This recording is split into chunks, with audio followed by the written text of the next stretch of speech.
I think I've always known that my mother is insecure, but I don't think I knew how to really phrase it. And I don't think I would have even said she's insecure. Even as a child growing up, and it became more evident to me as I became a teenager and a young adult that my mother is not as confident as I thought she is. And because she's a narcissistic mother, she hides it very well. That is one of the things with narcissists. They hide their insecurities very well, whether by trying to outsmart everyone else, proving that they are smarter than everyone else, that they are well to do, that they are better than everyone else, proving that they always know better, their ideas are better, whatever they do is better, what they have is better, their children are better, their husbands are better, whatever it is. A narcissist will hide how deeply insecure they are by putting on this front that they are smart, they are okay, they are fine. I even said in how my mother doesn't want people to know she's struggling. And that's okay because I don't think just because you're struggling with something, the whole world needs to know about that. None of us really want to be that vulnerable, and it's not even necessary. It's not that we don't, it's not necessary for me to talk about my problems on social media or even with people that I'm not really close to, like maybe your colleagues, maybe your classmates. You obviously have a selected number of people that you know you can be open with and you can be vulnerable with and you can tell them your struggles. But my mother doesn't really have that. My mother doesn't really have, even with the selected few people that she has in her life that she trusts, perhaps with certain things, she really doesn't trust them with a lot of things. There are a lot of things that have gone on in our family that even extended family members they don't know about, or even some of her friends. With extended family members I understand because my mother and her siblings, they've also got their own issues, so she doesn't trust them enough to tell them whatever is going on in her life, whatever her struggles are. And I think that is perhaps the root of like my mother's, some of her issues. That's where it comes from. Her lack of trusting people, her lack of not being vulnerable with loved ones. Because I think growing up, she couldn't depend on her siblings. She couldn't depend on loved ones. And therefore she sheltered herself that she, or or here's what I also assume, that when she did try to depend on other people, or she did try to be vulnerable to loved ones or close ones, they either shut her down or were not really there for her, disappointed her, didn't come through for her. And so she learned earlier on in life, and these are just my assumptions, which I think they like almost like a 90% right, because I obviously have heard some of her childhood stories, some of her pain, things that she just shares with us like any other parent would, like sharing like what she has been through. And so I can safely make these assumptions about her that it's either she was never given the opportunity to open up, or when she did open up, she was shut down. She didn't receive the right reception from those people. And so she learned to just kind of close herself off. But amongst all of that, she also just learned a lot of things because knowing my mother's history and knowing the things that she has shared with us from her childhood, I think this is where the narcissistic personality began, where she protected herself. And even sometimes my mother lost her mother at a very young age.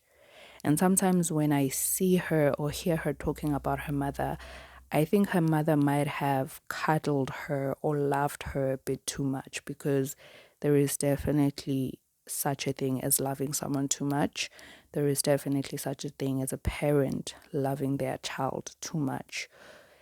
And then her mother died when she was young, leaving her still craving more. Obviously, like any other child who has lost their parent early in their childhood, like still craving more of that motherly love. But because I think that her mother might have loved her too much, she not only just craved the natural love from her mother as a child who has now lost her mother, but also she might have craved overly the overboard attention. Like, love me, just notice me, make me the center of their attention. And she no longer really got that, perhaps from her siblings or friends. She no longer really got that. Whenever I listen to anybody talking about like narcissism, I usually hear that some of the reasons that other people are narcissistic, it's because of whatever happened in their childhood that might have scarred them, that might have hurt them deeply, or it's because their parents just made them the center of their world in such a way that a child grows up to expect that from other people. They expect to be always made to feel special, to be the center of attention, to always be loved, to always be the better one, to always be the smart one. But deeply under that, there's also a lot of insecurities, a low self esteem.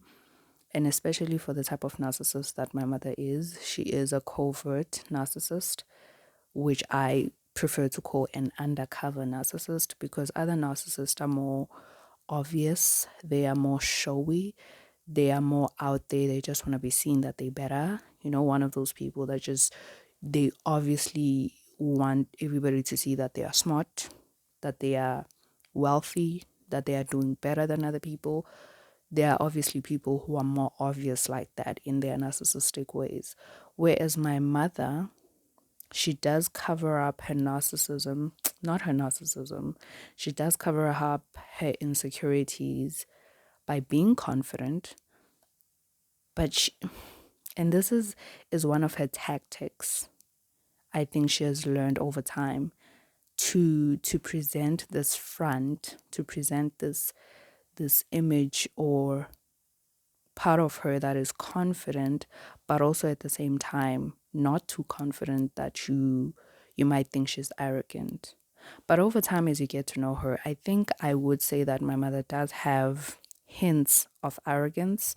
But because we're talking about a Christian woman here who knows obviously that arrogance and pride and certain things are wrong, just like she also knows other societal things that are wrong, like looking down on people, all of that.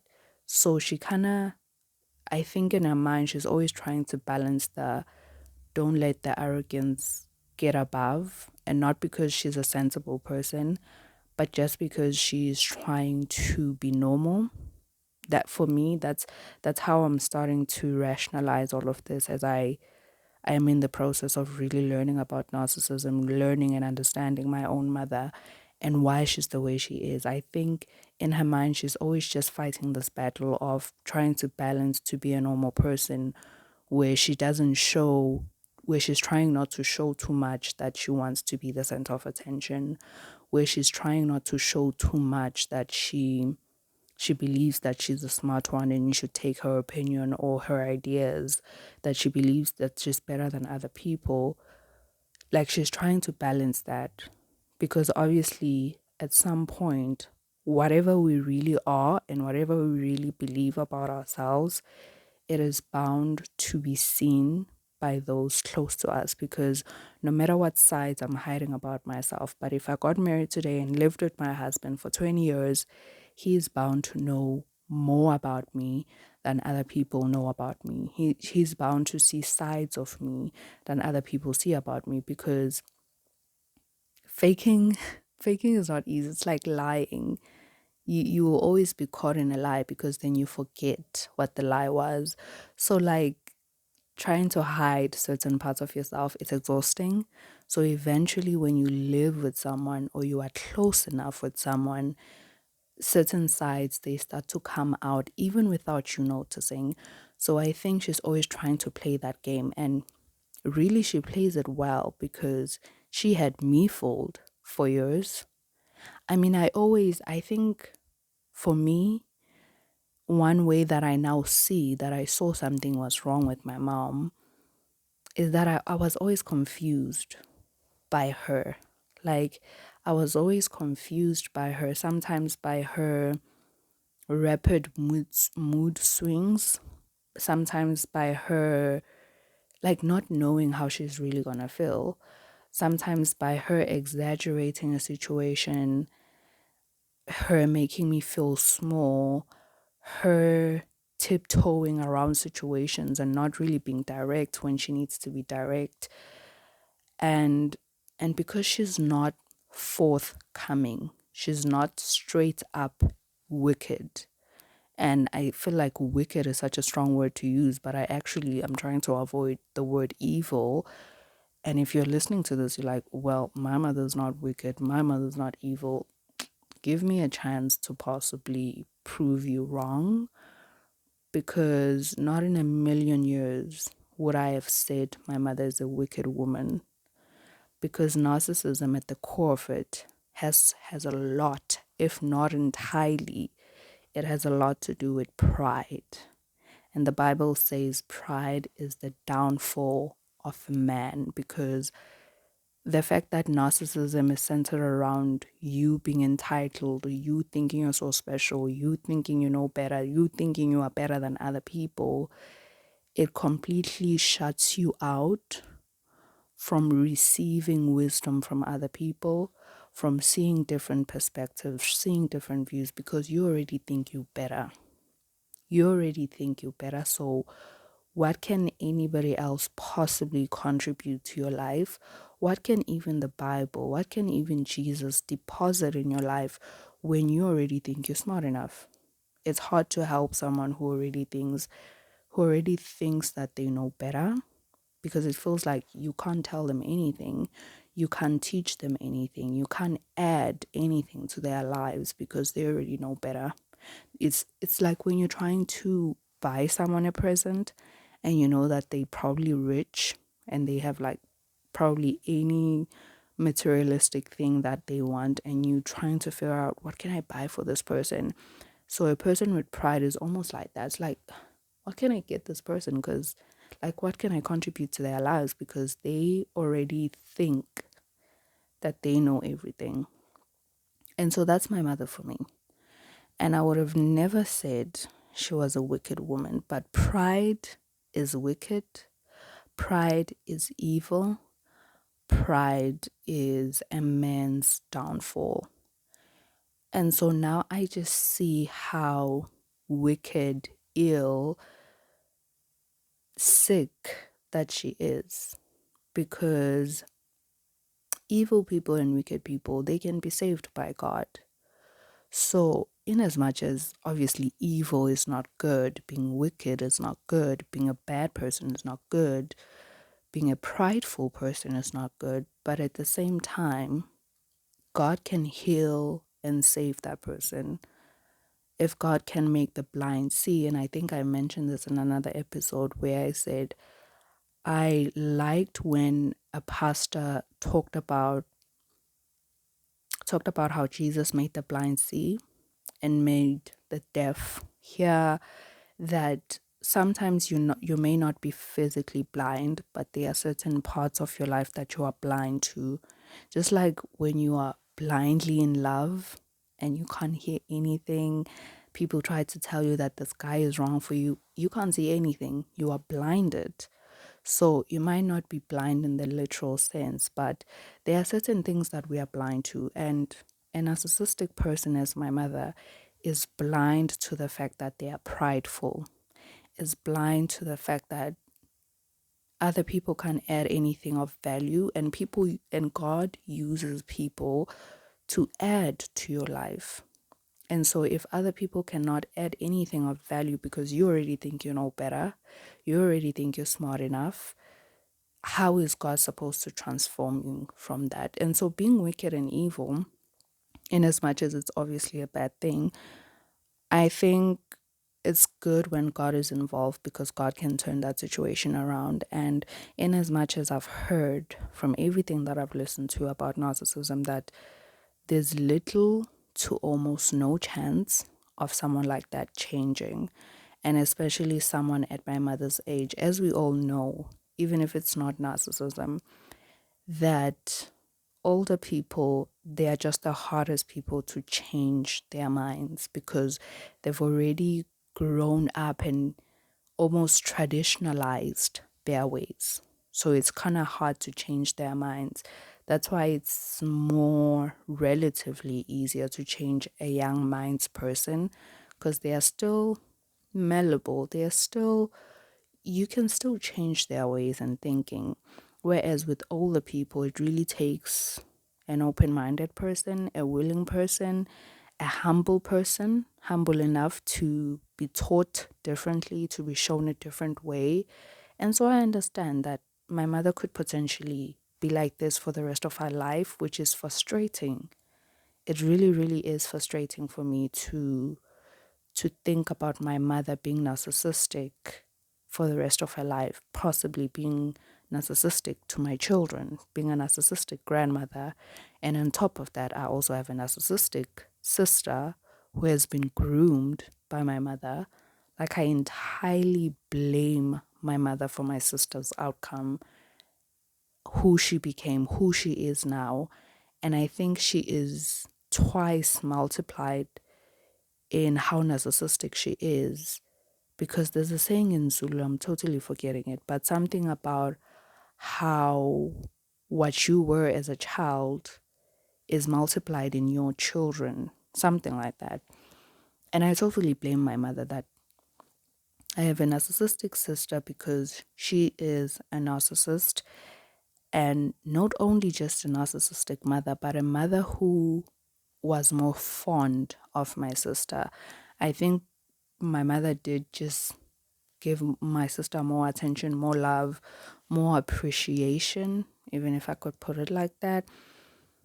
And so my sister just got more of a mother, but not necessarily a mother's affection, but more of a mother's attention, not affection, because my mother is not really affectionate.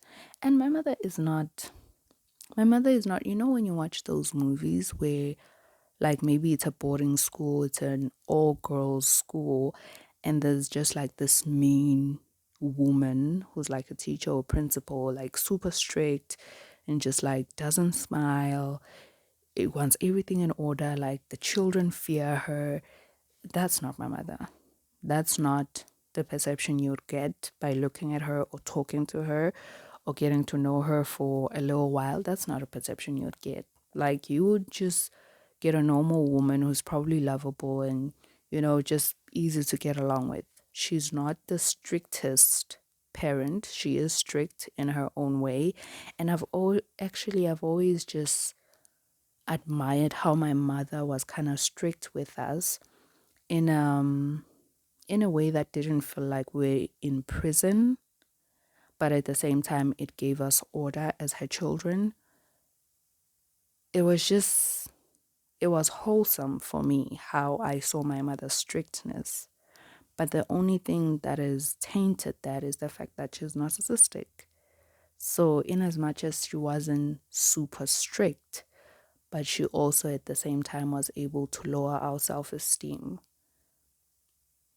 Just yesterday was Sunday, we went to another church and my mother said she said, like, my aunt had invited us to this other church. And so we came back from our church and then later on went to that church. And then the pastor asked her to come up and say hi and then also introduce us.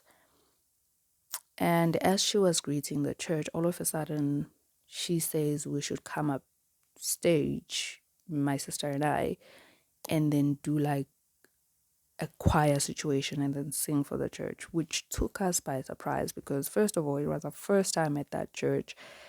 And now we are singing in front of people. What are we doing? Why are we doing that? And for me, this is also another part of my mother's just like covering her insecurities. These are some of the ways like she can be impulsive. She can just do certain things without really thinking them through. She can throw you in situations where you just feel awkward. Like us now, we are in front there. We do not practice. We do not talk about singing in front of the church. But there she is now singing in front of the church with us. She could have done it by herself, but she chose to include us. And this is not the first time. There have been a number of times where my mother kind of puts you in this awkward situation just to make herself look good. Again, this is just another tactic to hide her deeply rooted insecurities. So she will just put on a whole show, make a moment where she looks good, because now it's like, even though we're not from this church, or we are new or visiting, we're gonna show off that my girls and I, we're gonna sing, so we can sing. It's low show offy things that most people, especially as children, you just kind of like, you embarrassed about, but you brush off because you think, oh, just adults being adults, parents being parents. Like how your mother will brag about you passing a grade, or that you did something well in school, did something well at home. And you brush it off as just like parents being parents, and you think that one day you'll understand it. But in my case, I now see it differently. It's more than just like a parent being proud of her child, which is something that my mother has never truly shown. Like, she doesn't really show how proud she is of you, especially of me. She does show it with my sister, actually, not with me. My mother has never really shown how proud she is of me.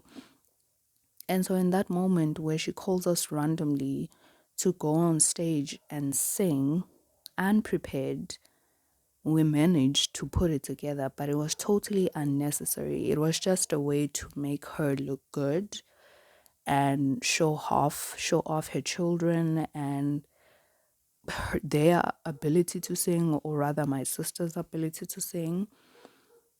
And these are the type of things, like sometimes my mother would lie, maybe you're in a family gathering, or like she's with her friends, and then you'd find yourself in the midst of the lie. So now you also have to go along with the lie because you don't know what else to do. All that is to say, I am seeing how deeply insecure my mother is. I had seen glimpses of it. I think as I got older, I started just noticing certain things, because obviously, and this is the thing that parents seem to not notice about us when we grow up, that I will start to see you for who you really are. It's like that first time as a child when you are disappointed in at your mother or father, because you realize that they're not perfect. And usually that happens in like our teenage years. But the more we grow, the more we see who our parents really are. And we get to decide whether we like them or not. Doesn't change the fact that they are our parents. And I hate this. I hate it when people just act like, yeah, but she's still your mother. You still have to respect her. Shut up. Shut up. I'm not talking about disrespecting my mother. Nor am I denying the fact that she's still my mother. She will always biologically be my mother. But that doesn't change the fact that I now see her for who she really is, that I now see sides of her that I don't like. And maybe even sides of her that I sympathize with, because I do sympathize with the fact that my mother is actually insecure. What I do hate, though, is how she goes about it. In order to make herself feel better, she projects her insecurities onto us, making us insecure. I now realize that most of my insecurities, the reason I never was able to have confidence in myself and a high self-esteem, is because my mother projected her own issues on me instead of helping me establish my self-esteem as her child. Instead of me coming back home having been teased or bullied about something and being reliant on my mother to kind of pick me up and put me together, no. Instead, I had to face challenges from school, because whether you come from a healthy family that encourages you and boosts your confidence, you might still have struggles like in the outside world, whether it's school, varsity, or work. And you would hope that your loved ones will be there for you when you are crushed, when you have been torn into pieces, when your self-esteem and confidence has been crushed by people outside because they don't love you like that. They're not gonna always be there for you, people who are like your colleagues or classmates. But you'd expect your loved ones, especially someone like a mother, someone like a parent, you'd expect them to put you and piece you together and encourage you and be there for you. And that doesn't mean, because here's what my mother always says, and this annoys me. It annoys me so much. Whenever, say, maybe I would decide to tell her this, that mom, I actually wish you would have been there for me. I actually wish you wouldn't have made me feel insecure, and you actually just really affected my self esteem. If I actually told her all of this, guess what she would say? Because she has said this a number of times, I now expect it to be like her line, that she's not perfect. No, I'm not asking for a perfect mother. I'm asking for a mother who's there for me. I'm not perfect. I'm not expecting any other human being. I don't expect my future husband to be perfect. I don't expect friends to be perfect. I don't expect my mother to be perfect. But I expect her to be there for me. And I expect her to apologize when she made a mistake. Because even as a child, I deserve an apology when she has made a mistake or done something that didn't make me happy. I don't expect a perfect mother. But is it too much to expect a mother who encourages you every now and then? Is it too much to ask for a mother who would have helped to boost my self-esteem? I guess in my case it is too much to ask for that, because she also still has her own issues that she's really trying to cover up by pretending to be confident. I mean, I guess she's faking it until she makes it. I don't know if she'll ever really make it. But there's a certain extent, even in just faking it till you make it. While you fake it, how about you try to fix it? You know what I mean? Nobody has to see that you are so insecure while you're walking down the street or while you're at work. Sure, there are times when you also fake confidence, because I can't just walk with my shoulders down so that everybody sees that I'm insecure. That's also not really going to help me much in the world or in the workplace or at school. But at the same time, while I'm faking it, can I fix it? My problem with my mother is that she has never taken the time to deal with her issues. Instead, she just chose to go with this pretend confidence for the rest of her life. She has never dealt with the issues, and because she has never dealt with the issues, she was never able to be fully there for us. She was never able to help us as her children, to help us with our self-esteem. I like to think as like children, like from 0 to 18. I think of children, teenagers as like new people in the world. You still new, like you don't know what you're doing. You need a lot of help. I can only imagine what it's like for people who don't even have parents. I can only hope that maybe their aunts or uncles or whoever is there as their caretaker will also help them to find their feet. But for me, as a teenager, as a child, I now look back and I realize that I was actually just new in the world. Even at 16 years old, I was still new. I was finding myself. Everything was all over the place. Like changes were still happening. My boobs were starting to come out. Like that's how you knew. Like I'm new in the world, because when did I get my boobs? Like at 14, 13? I don't know. But like I'm starting on my period. I'm getting boobs, pubic hair. It's all new to me. So a person who is at that age, whether a teenager or still a child, they are new in this world. They really need a lot of help with like establishing their confidence. And so because my mother had her own issues, she not only did not deal with her own issues, she actually dumped her issues on us. And now we also have issues because she didn't deal with the issues, and she doesn't seem to be intending to ever deal with the issues. And so I'm stuck with an insecure mother. I'm trying to work on myself so that I'm not as insecure, I'm not as dysfunctional, because being insecure is not necessarily the problem. We are all human beings, we all have our insecurities, and we try to deal with them as best as we can and find healthy ways to deal with them. But being insecure is not necessarily the problem. The problem is that now your insecurities are affecting other people.